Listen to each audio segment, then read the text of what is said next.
مزید ایسی نئی ویڈیوز دیکھنے کے لیے ہمارے یوٹیوب چینل پیغام نقشبند کو سبسکرائب کریں اور ویڈیو کو شیئر کریں۔ جزاک اللہ۔ ہم نے ان لطائف کی معاملات کو بھی اس پہ جو گفتگو ہے اس کو بھی اس لیے ریکارڈ کیا کہ وہ پڑھنے پڑھانے کا معاملہ اکثر رہا نہیں ہے، تو چلیں یہ اور بہتر ہے کہ آپ ویڈیو دیکھیں اور دیکھ کر اس میں سنیں، اور اس میں تو آپ کو الحمدللہ تسلی بھی ہو گئی، بلکہ آپ کی سہولت ہو گئی کہ لطائف کے اوپر، لطائف کے ساتھ ساتھ اس پر جو گفتگو چل رہی ہے، جو اس کی مختصر تشریحات چل رہی ہیں، وہ ان چیزوں کو سمجھنے کے لیے بڑی کارآمد ہے، اور یہی ہماری اس تربیتی نشست کا خاصہ ہے۔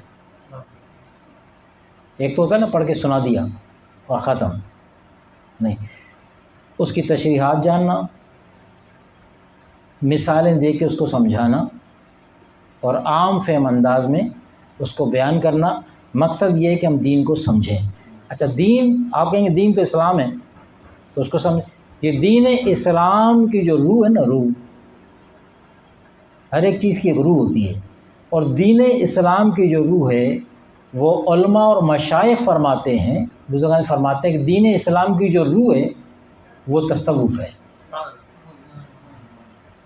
جو ہمارا درس تصوف ہوتا ہے یہ اسلام کی روح پر ہوتا ہے۔ جسم کو ظاہری طور پہ سنوارا جاتا ہے کہ لوگ اس کے ظاہر کو دیکھتے ہیں۔ آپ کسی دعوت میں جاتے ہیں تو اپنا ظاہر سنوار کے جاتے ہیں، کسی کے گھر پہ جاتے ہیں، کسی مہمان بن کے آپ جائیں نا کہیں پہ، یا کوئی آپ کے پاس آ رہا ہو تو وہ اپنے آپ کو سنوار کے آتا ہے، اپنے بال بنا کے، اپنے جہاں تک اس کے پاس اچھے کپڑے ہیں وہ اچھے کپڑے پہن کے، ہر طریقے سے جو اس کے پاس چیز موجود ہے، اچھی خوشبو لگا کے وغیرہ وغیرہ، یعنی اپنے آپ کو بنا سوا، جسے آپ میک اپ کرنا کہتے ہیں۔ اور ہم کیوں کرتے ہیں ایسا؟ کہ جب ہم کسی گھر پہ جاتے ہیں، کسی کے پاس ہم انوائٹ ہوتے ہیں، وہاں جاتے ہیں، کسی دعوت میں جاتے ہیں، تو ہم اپنے آپ کو تیار کر کے جاتے ہیں۔ کیوں کرتے ہیں ایسا؟ وہ گھر والے لباس میں کیوں نہیں چل پڑتے؟ جس حالت میں گھر میں بیٹھے ہوتے ہیں اسی حالت میں کیوں نہیں چلے جاتے؟ گھر میں بھی انسان تھے، وہاں بھی انسان ہوں گے، ٹھیک ہے نا؟ کیوں ہم اس حالت میں جانا پسند نہیں کرتے؟ کیوں اپنے آپ کو بنا سنوار کے ہم جاتے ہیں؟ سیدھا سا جواب ہے تاکہ آپ اچھے نظر آئیں۔ جو لوگوں کی نگاہ آپ کے ظاہر پہ پڑے تو آپ کا لباس بھی ترتیب سے ہو، آپ کے بال بھی ترتیب سے بنے ہوں، ٹھیک ہے نا؟ اور یہ نفاست جو ہے اسے اسلام پسند کرتا ہے۔ یہ کوئی بری بات نہیں ہے، بننا سنورنا جو ہے یہ کوئی بری بات نہیں۔ اللہ نے یہ باڈی دی ہے بگاڑنے کے لیے نہیں دی ہے، اسے بنا سنوار کے رکھنے کی ضرورت ہے۔ یعنی اگر اس باڈی کی ہم اگر صحت کا خیال رکھیں تو اس کے بنانے سنوارنے میں شامل ہے۔ اس باڈی کی، جسم کی صحت کا خیال رکھنا کہ اس کی صحت ایسے کاموں کے اندر خراب نہ ہو جائے، کیونکہ صحت ایک نعمت ہے۔ قبلہ سیدی مرشد کامل حضرت عبدالقادر جان رحمۃ اللہ علیہ فرمایا کرتے تھے کہ صحت کی قدر جو ہے وہ کسی بیمار سے پوچھو۔ صحت کی قدر جو ہے نا، فرماتے تھے کسی بیمار سے پوچھو، اور فرماتے تھے کہ دیکھو تم دوا بازار سے خرید سکتے ہو، مہنگی سے مہنگی دوا تمہیں مارکیٹ سے مل جائے گی، لیکن صحت نہیں ملے گی۔ صحت بازار سے نہیں ملا کرتی، یہ تو اللہ کی نعمت ہے جو فری اس نے دی ہے۔ بازار سے دوائی ملے گی، صحت کی کوئی وارنٹی نہیں، صحت تو اللہ کی طرف سے آتی۔ تو جو اللہ نے آپ کو دی ہوئی ہے اس صحت کو قائم رکھنا، اس کی دیکھ بھال کرنا، یعنی جسم کو خیال رکھنا، اس کی کیا چیز نقصان پہنچا سکتی ہے، ہمیں کن باتوں سے بچانا چاہیے وغیرہ وغیرہ، اپنی صحبتوں کا، اپنی قربتوں کا خیال کرنا، اپنی کن لوگوں کے ساتھ ہماری دوستیاں ہیں، کہیں ان کی دوستی ہماری صحت پر اثر انداز نہیں ہو رہی۔ یہ تمام باتیں جو ہیں یہ اللہ نے، کیونکہ اس جو اللہ نے ہمیں صحت دی ہے، کل اللہ نے اس نعمت کا ہم سے سوال کرنا ہے۔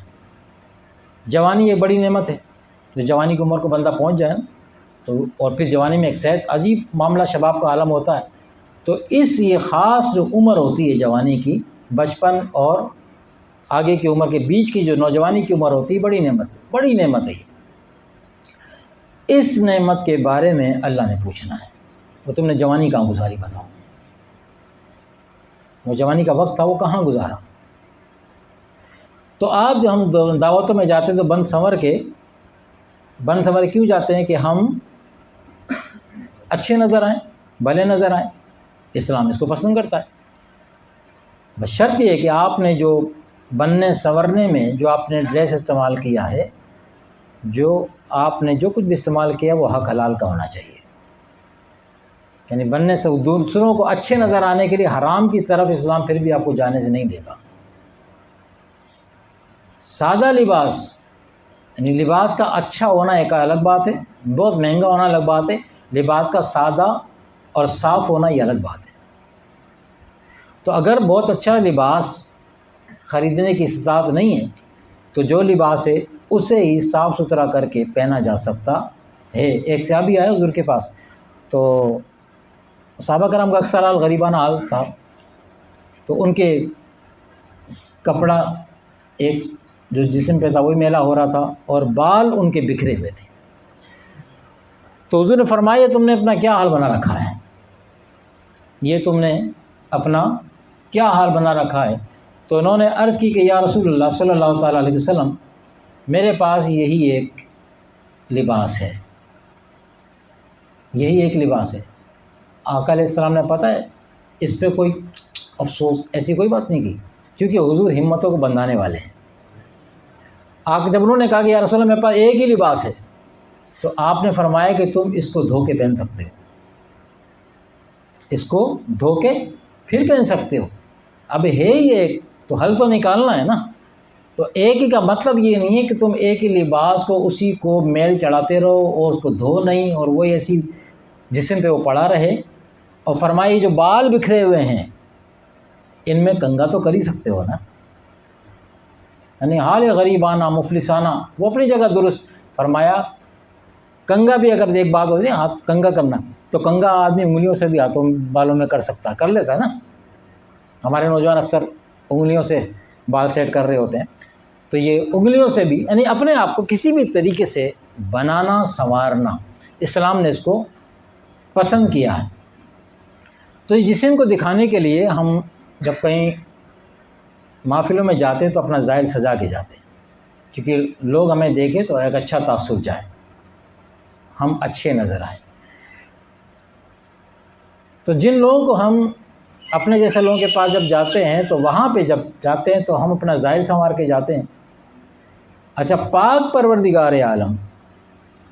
پروردگار عالم نے اس کی جو نگاہ قدرت ہے اس کا فوکس کیا ہے، انسان کا ظاہر یا باطن؟ نگاہ قدرت کا جو فوکس ہے وہ انسان کا ظاہر ہے کہ باطن ہے. اب اپنے جیسوں کی نگاہ جو ہم پہ پڑے تو ہم اتنا خیال کریں کہ ہم اچھے نظر آئیں، اور وہ پروردگار عالم جس نے ہمیں تخلیق کیا ہے، ہمیں بنایا ہے، اس نے ہمیں ظاہر کے سنوارنے کے ساتھ ساتھ باطن سنوارنے کے لیے زیادہ توجہ دلائی ہے. کیوں؟ کہ تمہارے ظاہر پہ تو مخلوق خدا کی نگاہ ہوگی، مگر تمہارے باطن کے اوپر جو اس مخلوق کا خالق ہے اس کی نگاہ ہے. تو اب ایمان سے بتائیں کہ پھر زیادہ سنوارنا کس کا بنتا ہے؟ جس پر اللہ کی نگاہ پڑ رہی ہے، جس پر اللہ دیکھ رہا ہے، اس کو سنوارنا. لیکن ہم اس طرف سے غافل ہیں کہ نہیں ہیں؟ کیونکہ ہمیں تو کک پتہ نہیں ہے کہ باطن میں ہے کیا. ہم سمجھتے ہیں باطن میں وہ دو گردے ہیں، پھیپھڑے ہیں، تلی ہے، پسلیاں ہیں، یہی. وہ قدرت نے اگر یہی بنانا ہوتا تو یہ ساری چیزیں جانور کے اندر بھی ہیں. انسان کو جو الگ کیا نا جانور حیوان سے، یہ ساری چیزیں انسان حیوان میں نہیں ہیں. ایک اس کے پاس قوت گویا ہی نہیں ہے، قوت گویا ہی نہیں، عقل سلیم نہیں ہے. باقی یہ جو اعضاء ہیں یہ تو سارے کے سارے ہیں اس کے پاس، کامن ہیں. گردے وہاں بھی لگے ہوئے ہیں، دل وہاں بھی چل رہا ہے. تو پھر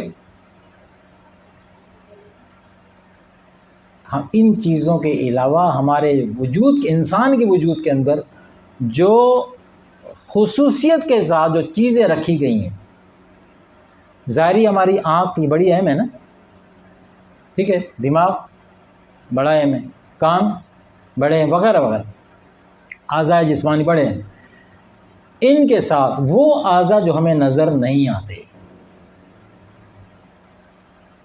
وہ نہیں، یہ دل پھیپھڑے کی ہم بات کو ہم جانتے ہیں، ہم نے ان کی تصویریں بھی دیکھی ہیں اور ویسے بھی دیکھا ہوا ہے، جب جانور ذبح کرتے دیکھ لیتے پھیپھڑا کیسا ہوتا ہے، دل کیسا، سب کو پتہ ہے، لیکن لطیفہ قلب کیسا ہوتا ہے، لطیفہ روح کیسا ہوتا ہے، لطیفہ سر کیسا ہوتا ہے، یہ ہر ایک کی نگاہ سے نہیں گزرا۔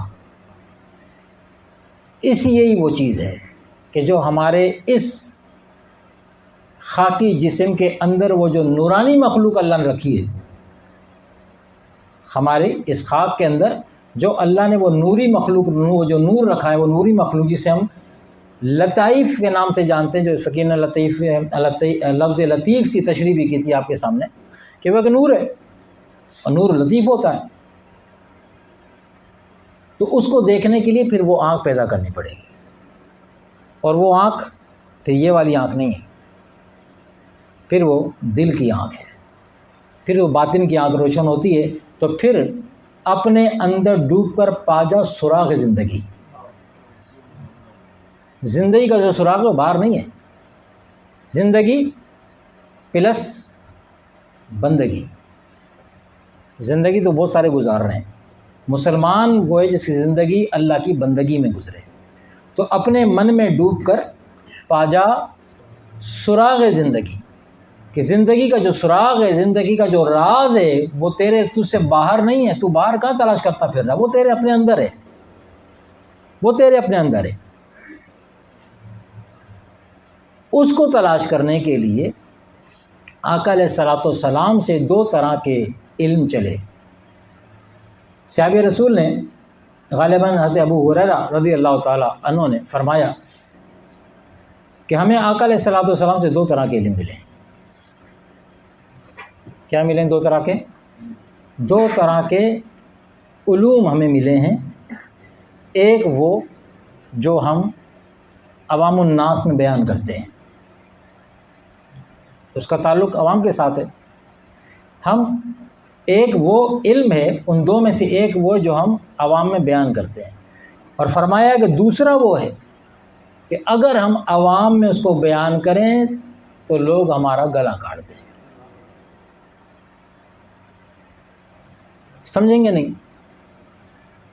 اس لیے آقا علیہ الصلوۃ والسلام نے صحابہ کرام سے ارشاد فرمایا، اور صحابہ کرام سے پلس دین کا جو بھی پیغام دینے والا بندہ ہے، دین کی دعوت دینے والا، یہ بڑا نازک اور اہم کام ہے۔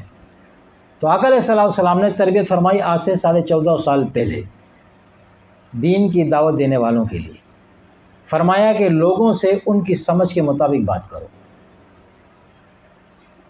عوام سے ان کی سمجھ کے مطابق بات کرو، جیسی ان کی سمجھ ہے، جیسا ان کا علمی لیول ہے، اور تم ایسا نہیں کہ تم پھر ہائی فائی گفتگو کرو، اپنے علم کی بوچھاڑ کرو، اپنا علمی زوم مشکل لفظ استعمال کرو کہ ان کے ککھ نہ پڑے، تمہارا روب جم جائے گا بڑے عالم ہے، یار ایسے عالم ہے کہ ایسی باتیں بیان کی علم کی کہ سمجھ میں کچھ نہیں آیا، لیکن واقعی باتیں بڑی علمی تھی۔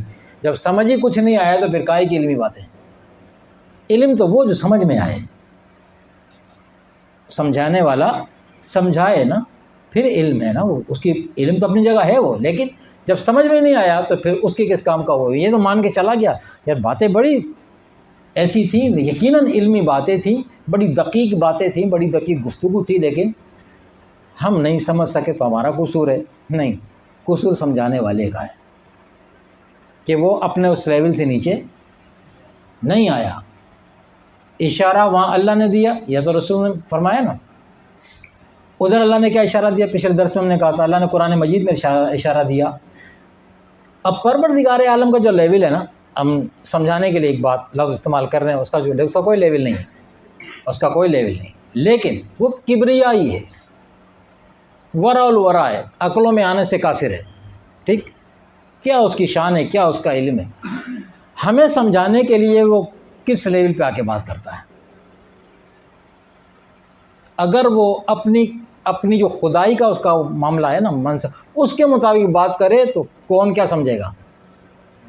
اس نے خود اشارہ دیا کہ ہم نے، قرآن کیا اس کا کلام ہے، ٹھیک، فرمایا کہ ہم نے قرآن کو سمجھنے کے لیے آسان کر دیا ہے. تھا نہیں آسان، یہ ہم نے مہربانی کر دی ہے. کلام ہمارا ہے. کس کا کلام؟ اللہ کلام. اب اگر ایک بات ہے نا، کوئی فارسی جاننے والا کو انگریزی بولنے والا آ جائے تو ہم تو اس کو انگریزی ہمارے حق پر لینی پڑے گی، بول کیا رہا ہے، چاہے وہ ہمیں گالیاں بک کے چلا جائے، دعائیں دے کے چلا جائے. ہمیں انگریزی آتی نہیں ہوگی، ہمیں فارسی نہیں آتی ہوگی، تو ہمیں کیا پتہ کیا بول کے گیا ہے. صحیح ہے نا. تو اللہ نے فرمایا یہ عربی زبان میں کلام مجید آیا، فرمایا کہ ہم نے اس قرآن کو سمجھنے کے لیے آسان کر دیا ہے. تو کوئی ہے جو اسے سمجھے؟ یعنی جو مشکل تو ہم نے آسان کر دی ہے. جو مشکل تھی، اب ہم اگر کوئی کہے کہ قرآن کو سمجھنا بڑا مشکل ہے تو پھر وہ خدا کیا کہہ رہا ہے؟ اس کی بات مانی جائے گی، ہماری بات مانی جائے گی کہ پروردگار عالم کی مانی جائے؟ وہ کہتے ہیں میں نے آسان کر دیا ہے. ہم کہیں بڑا قرآن مشکل ہے، ہماری سمجھ میں نہیں آتا. وہ یہی تو کہہ رہا ہے، سمجھے اس بات کو کہ میں نے آسان کر دیا ہے. تو قرآن کا یہ معجزہ ہے، قرآن کا یہ اعجاز ہے. جو اس کو یاد کرنا چاہتا ہے یہ اسے یاد ہو جاتا ہے، جو اسے سیکھنا چاہتا ہے، سمجھنا چاہتا ہے، یہ اس کی سمجھ میں آ جاتا ہے. شرط کیا ہے؟ ارادہ کر، ارادہ، نیت. بس انما الاعمال بالنیات، اعمال کا دار و مدار نیت پر ہوتا ہے. تو ہم جو اپنے باطن کی فکر نہیں کرتے، یہ لطائف جو ہیں، یہ لطائف کی دنیا، جس میں پچھلے درس میں ہم نے لطیفہ